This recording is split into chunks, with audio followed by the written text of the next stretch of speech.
विकास मंत्रालय भारत सरकार यांनी सूचित केल्यानुसार ग्रामीण विकासाच्या अनुषंगाने तालुक्यातील कार्यक्षम महिला सरपंचांसाठी विशेष कार्यक्रम व 3 दिवसीय निवासी प्रशिक्षण शिबिर यशदा पुणे यांच्यामार्फत 6 ते 8 मार्च 2025 रोजी बाणेर पुणे येथे संपन्न झाला। या कार्यक्रमासाठी राज्यातील विविध तालुक्यातील यशस्वी महिला सरपंचांचा सहभाग होता। अक्कलकोट तालुक्यामधून गोगावच्या सरपंच वनिता मधुकर सुरवसे यांनी शिबिरात सहभाग घेतला आणि येणाऱ्या काळात अशा प्रशिक्षणात सर्व सरपंचांनी सहभागी व्हावे असे आवाहनही केले।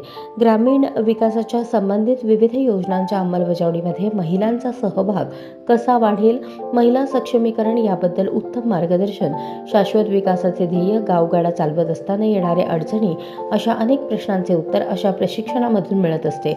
मी माझी नसून माझ्या गावची आहे, माझे गावच माझे आहे हा उद्दिष्ट डोळ्यासमोर ठेवून एखाद्या सरपंचाने गावासाठी निधी आणून विकास करायचा ठरवला तर 100% शाश्वत विकास झाल्याशिवाय राहणार नाही।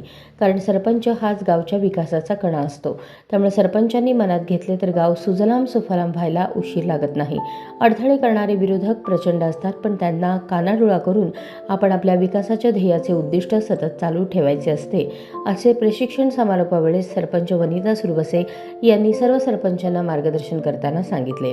विविध तालुक्यातील आलेल्या सर्व सरपंच, प्रशिक्षण आयोजन केलेल्या यशदा पुणे यांचे आणि अक्कलकोट गटविकास अधिकारी यांचे आभार मानले।